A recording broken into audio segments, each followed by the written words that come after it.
আসসালামু আলাইকুম, স্বাগতম জানাচ্ছি বিবিসি নিউজ আন্তর্জাতিক সংবাদে। শুরুতেই সংবাদ শিরোনাম, এরপর বিস্তারিত। ইরান যুদ্ধে বড় ব্যবধানে জয় চান ট্রাম্প। ইরান যুদ্ধ ফুরিয়ে আসছে ট্রাম্পের আইনি সময়সীমা। ইসরায়েলের কারাগারে নির্যাতনে ৬০ কেজি ওজন হারিয়েছেন ফিলিস্তিনি সাংবাদিক। আর একবার হামলা হলে দীর্ঘস্থায়ী ও ভয়াবহ পাল্টা আঘাত হানবে ইরান। দর্শক, এতক্ষণ শুনছিলেন সংবাদ শিরোনাম। এখন বিস্তারিত।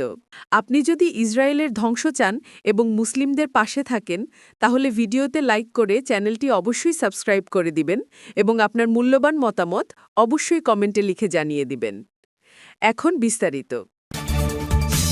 ইরান যুদ্ধে বড় ব্যবধানে জয় চান ট্রাম্প।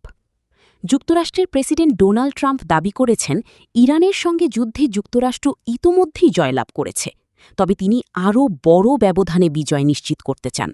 স্থানীয় সময় বৃহস্পতিবার ৩০ এপ্রিল নিউজম্যাক্সকে দেওয়া এক সাক্ষাৎকারে ট্রাম্প বলেন, ওয়াশিংটন তেহরানের নৌবাহিনী, বিমান বাহিনী, আকাশ প্রতিরক্ষা ব্যবস্থা, রাডার এবং নেতৃত্ব কাঠামো সম্পূর্ণ ধ্বংস করে দিয়েছে। তিনি বলেন, আমরা ইতোমধ্যেই জিতেছি, কিন্তু আমি আরও বড় ব্যবধানে জিততে চাই। তাদের নৌবাহিনী, বিমান বাহিনী সব ধ্বংস করেছি। তাদের বিমান প্রতিরক্ষা, রাডার সবকিছুই ধ্বংস করা হয়েছে। তাদের নেতৃত্বও ধ্বংস হয়ে গেছে। ট্রাম্প আরও দাবি করেন, এই যুদ্ধে ইরান বড় ধরনের ক্ষতির মুখে পড়েছে এবং দেশটির পুনরুদ্ধারে অন্তত ২ দশক সময় লাগতে পারে। তিনি বলেন, আমরা যদি এখন সরে যাই, তাদের পুনর্গঠন করতে ২০ বছর লেগে যাবে, যদি তারা আদৌ তা করতে পারে। তবে এত কিছুর পরও ট্রাম্পের মতে এটুকু যথেষ্ট নয়। ইরান যেন কখনোই পারমাণবিক অস্ত্র অর্জন করতে না পারে, সে বিষয়ে নিশ্চিত গ্যারেন্টি প্রয়োজন। ইরান যুদ্ধ ফুরিয়ে আসছে ট্রাম্পের আইনি সময়সীমা। ইরান যুদ্ধের পক্ষে মার্কিন কংগ্রেসের অনুমোদন পেতে প্রেসিডেন্ট ডোনাল্ড ট্রাম্পের হাতে সময় আছে স্থানীয় সময় বৃহস্পতিবার ৩০ এপ্রিল মধ্যরাত পর্যন্ত।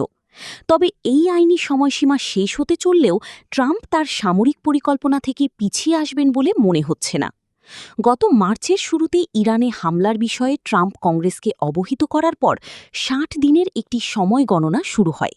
মার্কিন আইন অনুযায়ী আইন প্রণেতারা যুদ্ধের অনুমোদন না দিলে এই সময়ের পর সরকারকে সামরিক তৎপরতা গুটিয়ে নিতে হয়।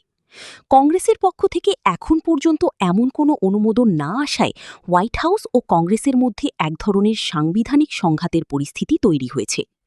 ডেমোক্র্যাটদের দাবি, ট্রাম্প ইতোমধ্যেই নড়বড়ে আইনি অবস্থানে আছেন এবং সময়সীমা পার হলে তিনি স্পষ্টতই আইন লঙ্ঘন করবেন।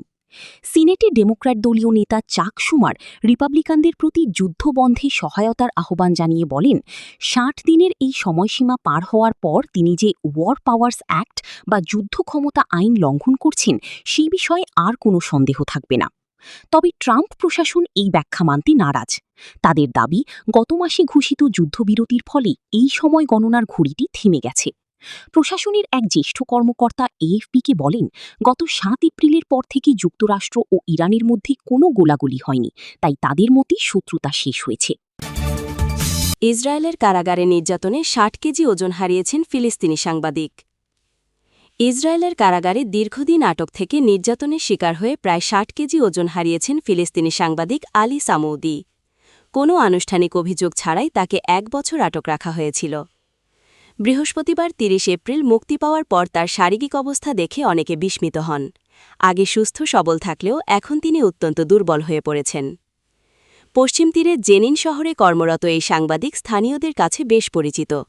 গত বছরের ২৯ এপ্রিল সেখান থেকেই তাকে গ্রেফতার করে ইসরায়েলি বাহিনী। তাদের অভিযোগ ছিল তিনি সশস্ত্র গোষ্ঠী ইসলামিক জিহাদকে অর্থ সহায়তা করেছেন, তবে এ বিষয়ে কোনো আনুষ্ঠানিক মামলা করা হয়নি।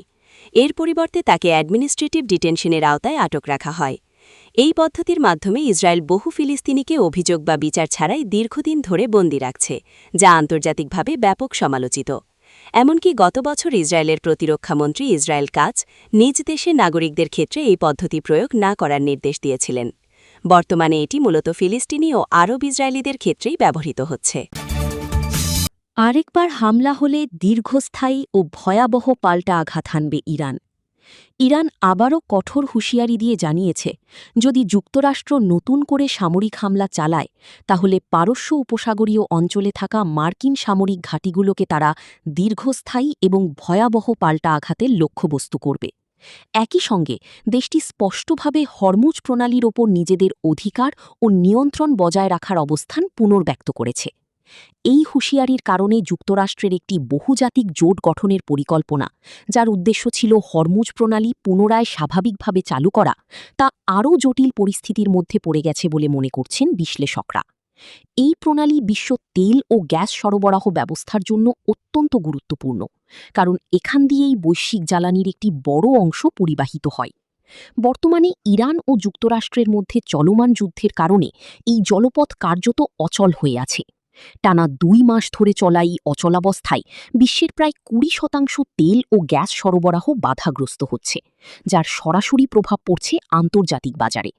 জ্বালানির দাম ইতোমধ্যেই উল্লেখযোগ্যভাবে বেড়ে গেছে এবং এর ফলে বৈশ্বিক অর্থনীতিতে মন্দার ঝুঁকি তৈরি হয়েছে।